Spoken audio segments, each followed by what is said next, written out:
welcome or welcome back to my channel. If you're new here, my name's Maria and today's video is going to be my most anticipated releases for the rest of the year. So there's probably quite a few that I will miss on this list, but these are the ones that are kind of on the forefront of my mind and ones that I definitely want to be picking up as soon as they release. So I'll just go through some of the list. I think the first one that I'm going to mention is one that's basically coming out. I think it will be out by the time this video comes up, so it goes out on the 16th of July, and that's Blackbird Oracle by Deborah Harkness. Now this book is, I believe, book 5 in the A Discovery of Witches series. So I think it's called All Souls series, or at least it was the All Souls trilogy when I read it, but now it's kind of 5 books within there, and it's basically following the children of certain characters within that series and kind of where they are now and maybe certain powers that they may have. So I don't want to spoil anything for anyone who hasn't read the series, so I'll give you a bit of a synopsis on what the first book is about. So A Discovery of Witches basically follows Diana, and she's a professor within Oxford, and what we are told very early on in the book is that Diana is a witch, and she's trying not to kind of feed into that side of her life. She doesn't really want to use magic, she doesn't want to use witchcraft or anything like that. She's just living her life as a normal kind of human being. Now within this world we do have vampires, werewolves and all those good kind of fantasy elements that you're used to with these stories, but they're not allowed to interact. So basically the laws of these beings are that they can't interact, they can't interbreed, anything like that. There's quite stringent laws on it and there are people enforcing that as well. But basically one day Diana is in the library in Oxford and she pulls this manuscript. It's called Ishmo something, I can't remember the number. Basically this manuscript has a lot of detail about kind of the beginnings of these beings and kind of how they came to be, where they came from, a lot of a history in terms of how they were formed. And she basically should not have been able to pull this manuscript, so as soon as she does pull this, she has a lot of attention on her and a lot of people trying to get this manuscript, one of which being Matthew Claremont, who is a vampire. And the story kind of goes from there. There's obviously a bit of a romance in there. There's a bit of discussion about kind of familial history, familial bonds, and kind of tying away from that. And it's just a really good series. The first book is great. It's kind of your traditional, maybe urban fantasy, you know, with vampires, werewolves, all those good things. And then the second one is a bit more of a historical fiction vibe. And then the third one kind of brings you back into that urban fantasy. But I really, really love the series. So I can't wait to continue with this 5th book as well. And if you do end up liking the book, there is actually a TV show on this one that you can watch, which was done by Sky, and I think they've done it pretty well, but as always the books are better, so definitely read these before you watch the show. So the next one I'm highly anticipating is Wisteria by Adeline Grace, and this is the 3rd in a series. So the first being Belladonna, the second Foxglove, and then Wisteria is out, I believe it's the 20th of August. That's in the UK anyway, so just to preface, all of these dates are in the UK. I'm not sure if the US has some different dates for some of these, but this is released on the 20th of August in the UK, and as I said, it's the 3rd installment in a series. So again, I can't really give you a synopsis of what this book is about, but it really is going to be an evolution of the story that we've got so far. I think book 2 really did evolve the world and open up the world that we'd already learned of, so really excited to get to book 3. But if you haven't heard of this series, so the first book is Belladonna, and it follows a character called Signa, who basically from very early in life, death has followed her. So anyone that she's been close to or anyone that she's lived with has ended up dying. So she did actually have quite a few family members who took her in as an orphan, but a lot of the time it was only to get hands on her money. So she's quite a wealthy person, but obviously lo and behold, when she does go to a new family, death tends to follow her. Now she does end up going to her family who are called the Hawthorns, and they're living in Thorn Grove,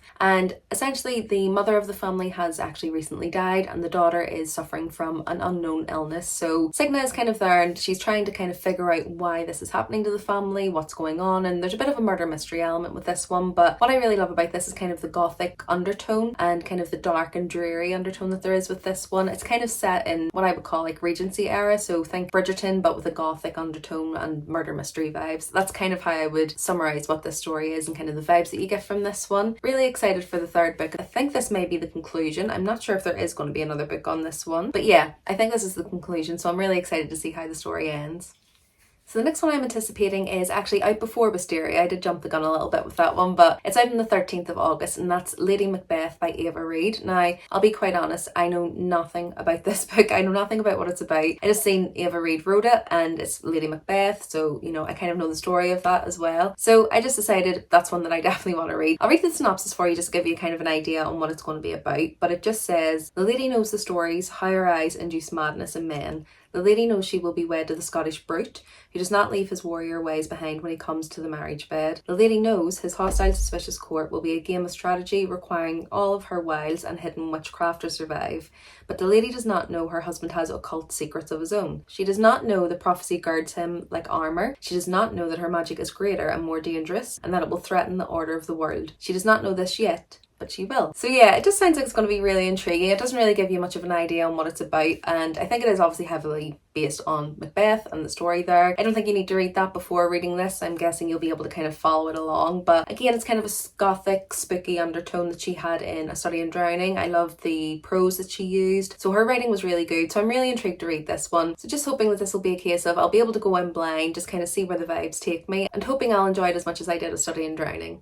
So the next one is a bit of a throwback for me, and it's a bit nostalgic. So it's Think Again by Jacqueline Wilson, and I believe it comes out on the 12th of September in the UK. So I don't know if anybody else is around my age. I'm in my mid-30s, and when I was younger, Jacqueline Wilson was kind of the main author that girls loved. You know, she was writing everything that we would want to read at that time, so teenage angst and all those type of things, and just books that kind of helped us understand as girls what we were going through. So one of the series that I loved was the Girls in Love, Girls Out Late, all of those type of books. And basically she's coming out with Think Again, which is following Ellie. Is it Ellie, Magda and Nadine? I believe that's the names of them. I haven't looked this up in a while, but I think it's Ellie, Magda and Nadine, and I think they're in kind of their early 40s at this point. And just kind of following up on where they are now, how they're doing, how they're kind of faring with life, and I'm guessing all of the kind of complicated things that come when you're a kind of late 30s to 40-year-old. And I'm just really excited just to read it and just to see how I fare with her writing as an adult and in an adult novel as well. And again, it's just a pure nostalgia thing for me. I'm just really excited to read something new from her. I haven't read from her since I was probably about 14, 15. So yeah, really intrigued to see how that one is. And as I say, it's mainly just for the vibes and the nostalgia of the books that I used to love when I was young.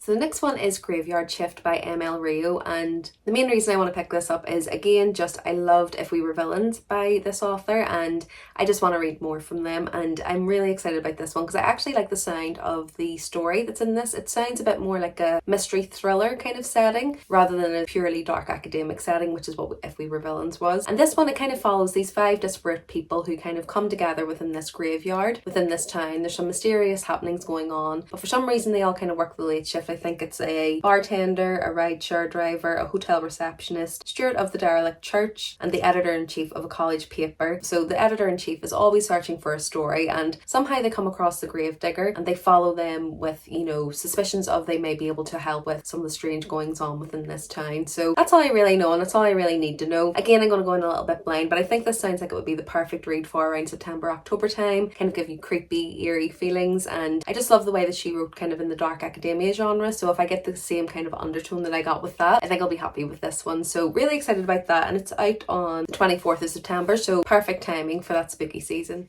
So the next one is a conclusion of a series, and hopefully one that you have seen before. So it's the Plated Prisoner series by Raven Kennedy, and the last book that's coming out this year is Goldfinch, and it is due to be released on the 26th of September. So highly anticipating this one. It's one of my favourite series that I've read so far in the kind of romantasy fantasy genre. I just love Raven Kennedy's writing, and I just think, looking back at book 1 and kind of where we've got to now on, I believe this is book 5, it's amazing how much she's kind of opened up this world and opened up the lore and the fantasy. And yeah, I'll tell you about the first book because obviously this is book 5, so I can't give you too much of a synopsis for this one, but just know that the first book is kind of the tip of the iceberg in terms of what this story is about, and kind of how it's evolved and changed within the 5 books that are out is nothing short of astonishing. So if you can't already tell, I highly recommend the full series. But to give you a bit of a premise on what the first book is about, basically we follow our main character Oren, who is a concubine for who is supposed to be King Midas. So a lot of the story's premise is a King Midas retelling. So she's kind of with him, and she's had quite a hard life up until this point, so she is caged by him, but she kind of sees this as a security blanket, and she's kind of happy to be caged, even though she does want a little bit of freedom. But because of her past, she's happy to kind of be caged in this way. She sees it as a form of protection. Now a whole host of things happen, and Oren ends up being separated from Midas, and the story kind of goes from there. I don't want to give too much of a synopsis on what happens because again, there's so much that happens that I'm scared of giving too much away that I'm going to give a spoiler. But all I would say is if you read the first book and it's maybe not kind of one of your top favourite reads, just know that when I first read it, I gave it like a 2.5 to 3 star. I really didn't like the first book that much, but if you look at the first book as kind of like a prequel to Oren's trauma, then the story really picks up from book 2, and I know people hate when you say just keep reading, it gets worth it. The first book is really kind of a prequel, and then the real story happens from book 2 onwards. So if you do read the first book and it isn't quite your vibes, I would just say definitely give it until book 2 before deciding if you want to DNF the series or anything like that, because I didn't initially click with the series, but I'm so glad I decided to binge it basically when I did, because as I say, it's one of my favourite series of all time. And speaking of favourite series of all time, the next one again is highly anticipated for me. So it's Air by Sabaa Tahir, and this is a companion series to the An Ember in the Ashes series, which is again one of my all-time favourite series. It's a series that I don't think gets spoken about enough, and it may just be that I'm late to the game with this one. I read it about 2 or 3 years ago and I absolutely adore it, but I never really see anyone hyping it or talking about it. I get reactions when I mention it, but a lot of the time I don't see people kind of actively talking about it, and it's just a series that I absolutely love. So she is bringing out a companion novel. So Air is going to be a duology, and it's following the nephew of some of the characters from An Ember in the Ashes series. So again, annoyingly, I can't give you too much of a synopsis on this one because it does give some spoilers for what happens in the An Ember in the Ashes series. So this is going to kind of turn into a recommendation for that series so that you can then read this new release that's coming out, and it's due out in October, I believe. So yeah, the 3rd of October. So you've got some time. If you wanted to read the first 4 books in that series, you could get that read before Air comes out. But basically, An Ember in the Ashes follows our main protagonist Leia, who lives in this land where we have kind of a military empire and a martial empire, and she is what's known as a scholar, and the scholars within this land are kind of seen as lesser than. They live in the slums, and essentially at the start of the book her brother is arrested for treason against this military empire. So he's part of a rebellion that has been building up within the land, and he's caught and arrested. So in order to try and get him back, Leia actually breaks into the military camp where there are soldiers training to kind of become part of that military empire and kind of get given prestigious roles within that. And while she's there, she does meet Elias, who is a soldier training within the camp, and he has quite a prestigious family within that camp. So his mother is the commandant, who is basically the most powerful person within the camp, and his grandfather was the same before her. So the expectation is that he will then take over this role after his mother, but he is quite unwilling, and he's maybe not so invested in the cause as his mother and grandfather were. So they're an unlikely alliance. It is a tale of kind of unlikely allies, you know, forced proximity, and the story just really develops from there. I will say that this one is quite grueling, so a lot of people look at it and see it as a YA series, and maybe that makes them think it's going to be a bit more childish or it's not going to have kind of heavy topics, but this one certainly does. It's definitely one that I would say pulls at the heartstrings but also has quite dark themes in there, and let's just say don't get attached to too many of the characters because who knows if they're going to be there by book 4. I still haven't forgiven Sabaa Tahir for that, but it's a really good series. So yeah, all I can say is I highly recommend that series, and I have no doubts that Air is going to be exactly the same, and I absolutely cannot wait to read it. I'll probably do a reread of An Ember in the Ashes before it comes out as well, hopefully if I can squeeze it in. But yeah, just highly anticipated, and I can't wait to read more from her. And sticking on theme, the next one is from one of my favourite authors, so it's from Olivia Blake, and it's called Januaries, and it is due out on the 17th of October this year. And I'll be quite honest, I have no idea what this book's about, and I have read the synopsis. I don't know what it's going to be about.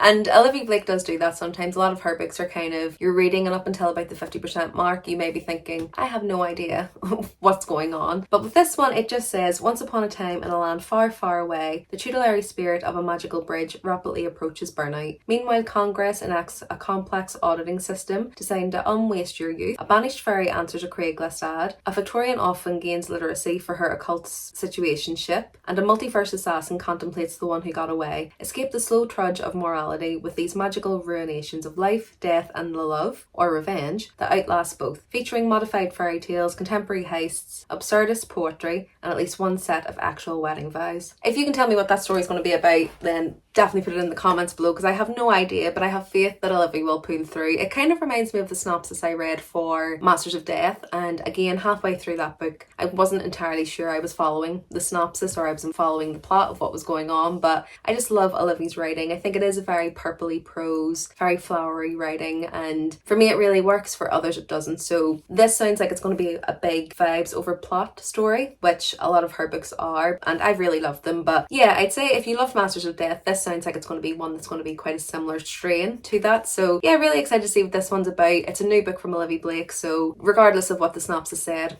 I was going to be picking it up. And the next one, again, is another favourite author of mine. It's Stephanie Garber, and this one is Spectacular, and it's part of the Caraval series, so it's down as kind of 3.5 in that series. And from reading the synopsis, it sounds like it's going to be a bit of a Christmas novella. So again, it's just going to be probably getting all of our favourite characters together again and seeing them in kind of a holiday setting. So it just says, snowflakes are falling, invitations are arriving, and holiday magic is swirling in the capital city of the Meridian Empire. It's Great Holiday Eve. Scarlet Dragna is planning a spectacular holiday celebration for the city. Donatella is searching for the perfect gift. Julian is looking ridiculously handsome in green, and Legend, well, sadly Legend is not fond of the great holiday. Tella is hoping her perfect gift will change his mind. Unfortunately, she hasn't found this perfect gift just yet, but it's Great Holiday Eve. Surely there's some holiday magic swirling around. Welcome back to the world of Caraval, where even holidays are not as they seem. And yeah, so it just sounds like it's going to be a really fun novella. I think that it's going to be maybe akin to Court of Frost and Starlight. I mean, for me personally, I do think that there was a lot of plot development in that novella, but really the vibes that you get from that one are just kind of our favourite characters who have had kind of a tumultuous time, getting together, having kind of a nice holiday time, having a bit of downtime, and just getting to spend kind of wholesome time together. And that's what this sounds like it's going to be. And as soon as I seen it was getting released, I purchased it straight away. I do have a pre-order for it, and there's kind of some special editions coming out of this one. I will put the picture up here, but it's going to be a special edition box set coming out for this one, which I have pre-ordered, so really excited to get those. And I believe the Spectacular version will be illustrated as well, so yeah, really excited to see that one, and I think it'll be a really cute cozy read for over the winter holidays. So the next one is an author that I haven't read from before, but I do already have 5 books from her on my physical TBR, so what's one more? It's The Courting of Bristol Keats by Mary E. Pearson. So Mary E. Pearson wrote the Kiss of Deception series, so I think it's the Remnant Chronicles, and then also the Dance of Thieves and the Way of Five Thieves? Something like that anyway. They're basically all an interconnected series, but this is not connected to those series. This is something different, but basically the synopsis just sounds like it's going to be a whimsical kind of fantasy, fairy tale, romantic story, and it's basically surrounding 2 orphan sisters who have recently lost their parents, I believe, but when they start getting letters from this aunt that they've never heard of before, they start to realise that everything may not be as it seems, and there's discussions of an alternate universe where her parents may have been taken away, a fey king that they maybe have to make a deal with. I'm kind of hoping that's where the romance is going to be. But yeah, I'm really interested in this one because again, I've just heard really great things about her writing, and just reading the synopsis, it sounds like it's going to be something that I'll be really intrigued in. You know, it's got fae, alternate universes, mysterious familial connections, and parents perhaps not being dead when they're supposed to be. So there's a bit of a mystery element there as well. So sounds like it's going to have everything I love. So I'm really excited to read that one. And it comes out on the 14th of November this year.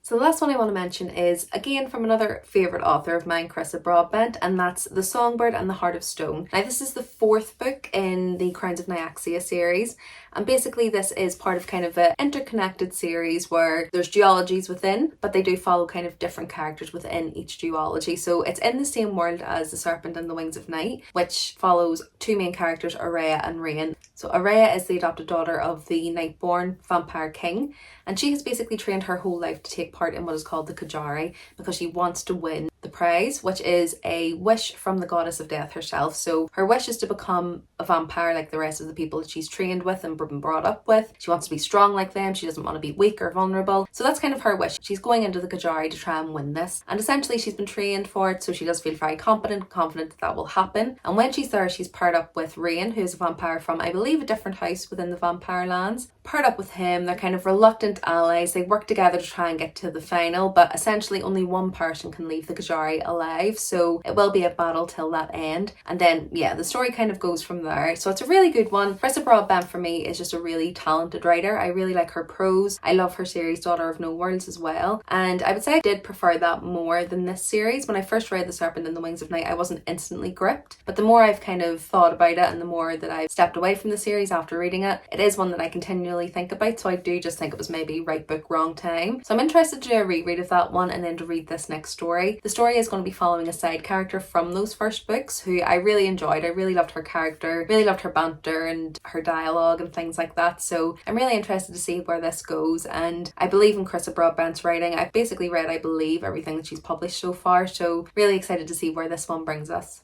So that was actually a lie, that's not the last one I wanted to mention. This one is the last one and it's from Jennifer L. Armentrout, and that's Born of Blood and Ice. So this is the 4th book in the Flesh and Fire series, which is a prequel series to From Blood and Ice, which is confusing in itself, but basically these are kind of interconnected series. We start with From Blood and Ash and then kind of the series runs through there, and there is kind of a reading guide, which I'll maybe put that on the screen now, so if you do want to take a screenshot of that, it shows you exactly how you should be reading the books. And yeah, I'll put that up on the screen, so take your screenshot and I'll put it down. But yeah, this book is the 4th book in kind of the prequel series, and it kind of gives us an idea of how the characters within the first book of From Blood and Ice came to be, why they're there, why their fate has maybe taken them to where they are now. And I believe this is the conclusion for this series, so really excited to see where this one concludes. And again, if you haven't read the series, I don't really want to give a synopsis of the first book in this series because I do think it's better to read it in that suggested reading way that JLA has brought out. So I'll give you a synopsis of From Blood and Ice if you haven't heard about it. Basically, it follows our main protagonist Poppy, who is the maiden of this land. And basically for her to be the maiden, she should be, you know, chaste and pure, and people shouldn't be too near her. She shouldn't have interactions with people. And she's kind of been brought up her whole life with that as her expectation. So she's been quite secluded from everyone, separated from them, and she doesn't really have relationships with people. She has a few friends, but it's usually just close people within the palace. And yeah, she's been brought up her whole life to believe that that is kind of her purpose. And basically it's her role to be given up to the gods to secure the future of the kingdom that she's living in now. Fast forward to her getting a new guard called Hawk. When she meets him, obviously there are some tensions there brewing and there's some revelations, and the more she gets to know him, the more she realizes that things may not be quite as they seemed and they may not be quite as she has been told. So yeah, the story kind of goes from there. I mean, it really does go from there. It really expands, and as I say, the prequel series kind of comes to give us more information on how Poppy got to be there, how her family are there, and kind of a lot of the backstory to that. So